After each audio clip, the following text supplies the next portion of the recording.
The Twins played a very 2023 Twins-like game tonight in Tampa Bay. They got a great pitching performance from Pablo Lopez and could not really score any runs, and then lost late. I mean, stop me if you've heard that one before. It's just, it feels like we're on repeat some of these nights, but shouldn't lose sight of the fact that Pablo Lopez was outstanding against Tampa Bay. An excellent team, best team in baseball this year. Been kind of up against it a little bit. Pablo has been struggling. But look at that line. 7 innings, 5 hits, 1 run, 1 walk, 6 strikeouts, 92 pitches. Great to see him turn it around. Brock Stewart with another good outing as well. We'll get to Duran in a moment. You can see, when you see that line at the end, you know, not a good sign.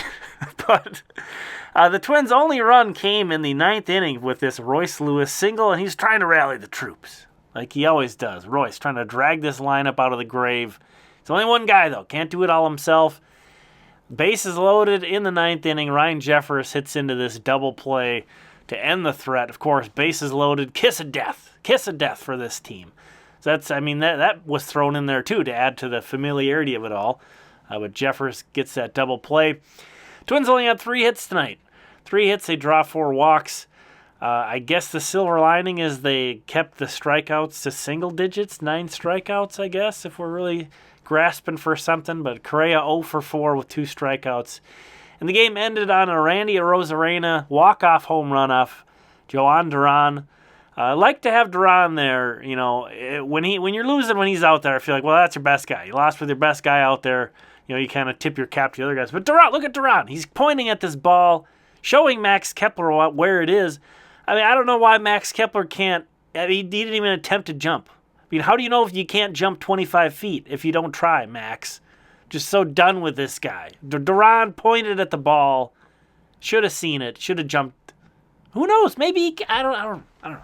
Moving on to the Saints. We're going to start with some of the guys we know real well. Edouard Julien. Man, this was a blast the opposite way, but it ends up being an RBI double to get the scoring started for the Saints. That scored Jose Miranda. Matt Wallner had 2 hits, and neither of them traveled 40 feet, I don't think. Or they didn't have an exit velocity of 40 miles per hour. That's what it was. So some batted ball luck for Matt Wallner, but you know, he's infield single. He's a burner, right? Some batted ball luck for Jose Miranda here too. He gets a 2-run single off of this because there was 2 outs, runners going. But Miranda also did draw 2 walks. I think he reached on an error as well, so he was on base just this whole game. But Jair Camargo, once again, he had a grand slam last night. Once again, one of the stars for the Saints. Here he blasts an opposite field 3-run home run with 2 outs in the bottom of the 3rd inning. But an even more impressive shot with the Saints up 2. It's a 2-run home run. Wow. 472 feet, this one. Then you see the Camargo shuffle coming toward third base there. What a blast by Jair Camargo. This guy's a catcher. Again, one of my favorite guys to watch. It was so much fun. He's got some flavor to him. Patrick Murphy is a guy I haven't gotten around to highlighting yet, but you see that ERA is pretty good. The strikeout to walk ratio, not good. The whip, not good. But good look at breaking ball. Saw him get a couple of third strikes, a couple strikeouts on that pitch. But he's been jumping out to me is his velo.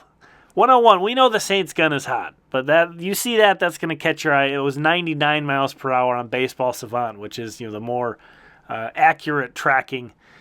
But Patrick Murphy, again, a guy to be aware of. Chris Williams made the final out of the game on that play. A beautiful catch at first base for the Saints. I want to mention Murphy threw 2 scoreless innings. Anyway, over to Double-A, not going to have much here because here's a Brooks Lee error. That's about all that's notable there. They were down 10-0 heading into the 8th inning, so Wichita just got crushed. Not a lot of good stuff either from the Colonels on what it looked like a windy day in Dayton. Noah Cardenas can't make this catch on a pop-up. This fly ball gives Noah Miller all sorts of trouble. He ends up colliding with Misael Urbina. And no wind on this one. Well, let's blame this one on the wind anyway. Jose Salas had an error there. It was wind-aided. Anyway, here are the top hitting performances of the night. Danny DeAndrade has a 730 OPS as a 19-year-old in the Florida State League. Definitely a guy who's already has a pretty high prospect status, but a guy to keep an eye on.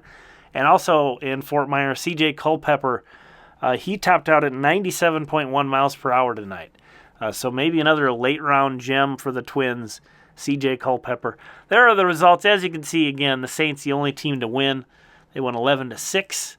Thank you so much for checking out this video. Thanks to all the members for your support. Here are the premium members. We'll talk again soon.